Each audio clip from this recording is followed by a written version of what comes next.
Now, speaking of the holidays, KeepOlim and its No Ole Alone program has personally matched almost 1,500 Olim and Masa students with warm Israeli host families over 4 years of operations. And the purpose of the program, of course, is to make sure that every Israeli immigrant or Ole has a place to go for the holidays.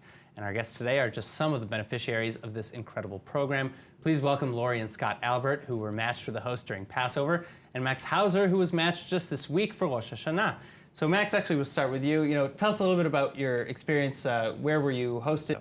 I was hosted by a woman named Judy and her family, and went to her house down the street, and she had her family there and a bunch of friends that she brings to her house for dinner, I think, every week. How did you hear about KeepOlim and the program? I heard about it through, I'm doing a Masa program, and they were worried, I think, that some of us were going to be lonely during Rosh Hashanah, so they sent us an email talking about KeepOlim and inviting us to sign up for it. Did a lot of people take advantage of that? Or was it kind of just you and maybe a few others? I think it was me and a few others. All right, so and kind of, what about you guys, Scott and Lori?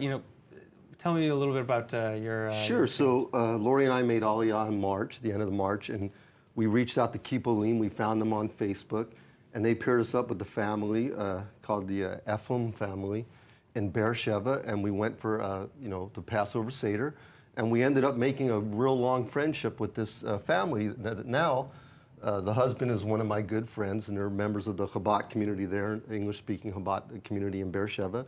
Lori made friends with the wife, and now they actually introduced us to the rest of their community that's now part of our support system. So it's really good that KeepOlim was out there kind of being an advocate for new Olim and for people that didn't have a place to go to the holiday, to kind of pair them with the family, because who knows where it could lead just in our situation. So that's it. I mean, it's more like, you guys gained a huge network from KeepOlim. How has that helped, in the moving process? Oh, it's helped a lot. Exactly where we live now is in the Hay neighborhood, and this is where all of our friends live. And so the Chabad family that we was with during Passover, that's where they live, is in this neighborhood.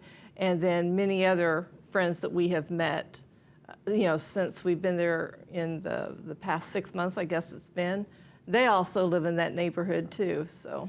So, and what was kind of the process of you making Aliyah? How did you decide to do that in the first place? Well, it kind of took a while. I was here 30 years ago, just for about 4 or 5 years as a temporary resident. So move forward, we've been married 18 years. I'm a CEO, and we're both founders of an Israeli R&D startup company that's out of Beit Shemesh. So that was kind of the trigger point to kind of go home, have that discussion about making Aliyah to Israel. So it's kind of a long process. Right, absolutely, right. Right. And Max, what about you? I don't know if you've made Aliyah, but you're here on a Mossad program. Yeah. Okay, so what brought you to Israel, and what do you think of your experience so far? What brought me to Israel is I graduated college, and I didn't know what to do, and I've always wanted to come live here. And I found out about this program. I'm doing an internship program. And so I've been here since July. I'm staying at least until January. I'm thinking I'll get a work visa and stay a little bit longer. Wow. And what are you doing here for your internship? So I work at TLV Fest, the LGBT Film Festival. Oh, very cool. Yes, it's very cool. I recommend everybody to go. Oh, and when's it starting? It's in June. It's in June? All right, well, I'll be there. So you're keeping in touch with Judy, I presume, and you're going to continue with her in the upcoming holidays, maybe? Yeah, I hope so. Right as soon as we left, they sent us a text saying that we should come back soon. So I think the door is open now. For Yom Kippur. Yeah, for Sukkot, and who knows, for Shabbat dinners maybe sometimes. Wow, that's really great. Very nice. Yeah. She's right here in the city, right? Yeah, she lives like 10-minute walk from me. That's amazing. And then, Nice. and your network, you said that it was mostly just around your neighborhood, but has that branched out across the country at all? Actually, yes and no. It's really a small country, and like they say, everyone has 2 degrees of separation. So we ran into people through our startup company that knew some of the people, the host family that KeepOlim have paired us up with in the holidays.